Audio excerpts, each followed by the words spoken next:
처음 말씀드린 듀피센트 주사제 있죠. 주사 한 대, 주사 한 번 맞는 가격이 정확하게 70만 7,464원입니다. 한 달에 두 번 맞아야 되니까 한 달에 140만 원이 넘는 돈이죠. 연간 치료비로 계산하면 1,300만 원에서 1,700만 원 정도에 약값이 듭니다. 이 신약들은 매우 제한적인 경우이긴 하지만 의료보험을 적용받으실 수 있습니다.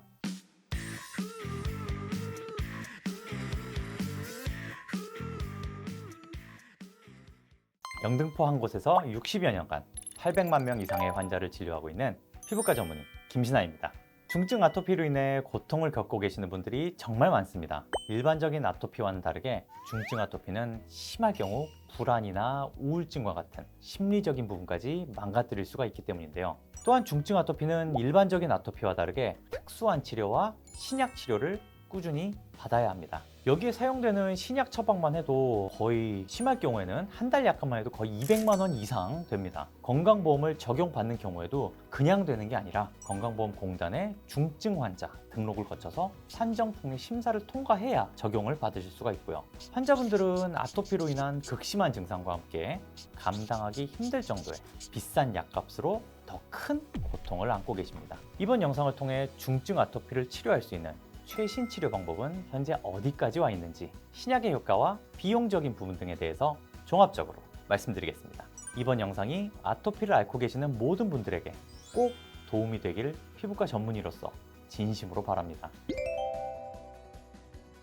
자, 지금부터 말씀드릴 내용은 중증 아토피에 적용되는 최신 치료법들입니다. 최신 의학 기술이 집대성된 분야이고 지금도 새로운 기술과 새로운 신약에 대한 개발이 발표되고 있기 때문에 저희 피부과 의사들도 계속 공부를 하고 있는 부분입니다. 우선 아토피 피부염은 치료에도 단계가 있습니다. 경증, 중등도, 중증 이 단계에 따라서 치료법이 단계적으로 진행되는데요. 간단히 말씀드리면 경한 아토피에는 집중적인 보습과 스테로이드 연고, 항히스타민 치료를 하고 중간 정도의 아토피에는 면역 억제 치료와 광선 치료 등이 시행되며 이에 의해서도 호전이 없는 경우 중증 아토피인 경우에는 가장 최신의 치료인 생물학적 제제 치료를 시행합니다. 자, 아토피 피부염의 생물학적 제제 치료에 대해서 들어보신 분도 있으실 거고 처음 들어보신 분도 계실 겁니다.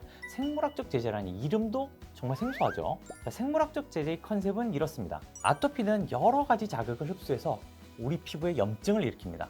이 염증에 의해서 피부염, 가려움증이 발생하는 것인데 이때 이 염증이라고 뭉뚱그려졌던 부분이 의학이 발전하면서 알고 보니까 사실 굉장히 복잡한 과정이었던 거예요. 아토피 피부염은 우리 몸의 면역 시스템 중에서 E형 면역 반응에 의해 유발되는데 이 E형 면역 반응을 매개하는, 중개하는 면역 물질들이 발견됐습니다. 정확한 용어로는 사이토카인이라고 하는데요. 이 사이토카인들은 면역 세포들 사이에서 신호를 전달해주는 역할을 함으로써 염증 반응이 일어나는 데 있어서 가장 중요한 역할을 한다고 할 수 있습니다. 스테로이드나 면역 억제제와 같은 기존의 치료제들은 면역 반응 전체를 통째로, 말 그대로 통째로 억제함으로써 아토피에서 나타나는 피부 염증을 치료하였는데 이렇다 보니 아토피와 상관없는 다른 부분의 면역까지 억제함으로써 면역 저하나 다른 부작용들이 상당히 있었습니다. 그러나 생물학 제제의 경우 이러한 염증 반응을 매개하는 사이토카인들을 분자 레벨에서 정확히 하나씩 타겟팅해서 잡아줌으로써 아토피에 대한 핀포인트 치료가 가능해졌죠. 문제는 아토피에 관여하는 염증 매개 물질인 사이토카인이 한두 개가 아니라는 겁니다. 2022년 기준으로 밝혀진 아토피의 사이토카인 연결 모식도는 이렇게 생겼습니다. 자, 여기 나온 IL3번, IL13번, IL22번, IL31번 이런 애들이 바로 사이토카인들의 이름입니다. 쉽게 설명해서 면역세포에서 이 사이토카인들이 나와서 염증이 시작이 되는데 이 사이토카인들이 워낙 오지랖이 넓고 시끌시끌한 애들이라서 온 동네방네 다 소리를 지르고 다닙니다. 그러면 이 소리를 듣고 뭔 일이야 무슨 일이야 이러면서 여기저기에서 염증이 부글부글 끓어오르는 거죠. 이렇게 얘들끼리 신호를 서로 주고받으면서 반응이 증폭되고 염증이 점점점 심해지고 그 염증이 피부에서 빵 터진다. 이렇게 이해하시면 되겠는데요. 이 중에서 이 특정 신호를 딱 붙잡아서 가만히 있어, 신호 보내지 마 라고 하는 게 바로 생물학적 제제라고 보시면 됩니다. 수많은 사이토카인들이 있다 보니까 이걸 하나하나 잡아주는 게 다 생물학적 제제 약들입니다. 지금도 1년에 몇 개씩 새로 개발되고 있고 새로 임상실험에 들어가고 있습니다. 이 중에서 아토피에 가장 효과가 검증된 생물학적 제제가 있습니다. 아토피에 사용되는 검증된 생물학적 제제는 크게 두 가지로 나뉘게 됩니다. 첫 번째는 사이토카인, 동네방네 소문 퍼뜨리면서 염증을 일으키는 이 사이토카인을 직접 억제해주는 약. 두 번째는 사이토카인이 염증 세포로 신호를 전달하지 못하게 하는 약. 첫 번째 계통의 약 중에서 가장 유명한 약이 있습니다. 바로 화학명 듀필루맙. 시판되는 약물 이름으로 듀피센트입니다. 이 듀피센트는 2017년 개발이 돼서 미국과 유럽에서 아토피 치료제로 최초로 승인을 받았고, 우리나라에서는 그 다음 해인 2018년에 중증 아토피 치료제로 승인을 받았습니다. 이 약은 먹는 약이나 바르는 연고가 아니에요. 꾸준히 치료해야 되는 약도 아닙니다. 오직 주사로만 맞을 수 있습니다. 근데 실제로 생각보다 효과는 굉장히 좋았습니다. 2주 1회, 즉 한 달에 2번 주사를 맞으셔야 되는데, 딱 한 달에 2번만 주사를 맞으면 거의 약을 복용하거나 바를 필요가 없을 정도의 호전을 볼 수가 있습니다. 만약 필요에 의해 복용약이나 연고를 쓴다고 하더라도 생물학적 제제 치료 이전에 비해서 굉장히 소량만 쓰거나 띄엄띄엄 복용하셔도 효과를 볼 수 있습니다. 효과는 확실하죠. 부작용은 심하지 않다고 알려져 있었는데, 이제 최근에는 결막염이 좀 잘 생긴다는 보고가 있었습니다. 두 번째 계통의 약은 2가지에서 한 3가지 정도 있습니다. 정확히 말해서 잭 억제제, 잭 이니비터라고 부르는데요. 약물 이름은 올루미언트, 림버크, 시빙코, 이 3가지가 있습니다. 이쪽 약은 먹는 약들입니다. 전부 다 하루에 한 번씩 복용하는 기준이고, 안전성이 높고 빠른 효과를 볼 수 있습니다. 알려진 부작용으로는 여드름 증가, 구역, 구토의 증가, 상기도 감염, 감기에 잘 걸리는 거죠. 이런 부작용이 있습니다. 자, 그렇게 효과가 좋으면 아토피 있는 사람들 다 치료하고 다 맞고 그러면 좋을 텐데 뭐가 문제냐? 바로 약값이 문제입니다. 처음 말씀드린 듀피센트 주사제 있죠. 주사 한 대, 주사 한 번 맞는 가격이 정확하게 70만 7,464원입니다. 한 달에 2번 맞아야 되니까 한 달에 140만 원이 넘는 돈이죠. 연간 치료비로 계산하면 1,300만 원에서 1,700만 원 정도의 약값이 듭니다. 먹는 약인 잭 억제제도 만만치 않습니다. 올루미언트가 단 한 알에 13,000원에서 2만 원, 림버크가 한 알에 21,000원에서 31,000원 정도 합니다. 이걸 매일 드셔야 돼요. 이 신약들은 매우 제한적인 경우이긴 하지만 의료보험을 적용받으실 수 있습니다. 바로 중증 난치성 아토피 부비염 진단과 이에 의한 산정특례의 적용입니다. 산정특례란 건강보험의 환자 본인부담금 경감 정책 중 하나로서 난치성 질환으로 인해서 고가의 약제를 장기간 사용하는 것이 불가피한 상황에서 본인 부담금을 전체 치료비의 10%로 경감해주는 제도입니다.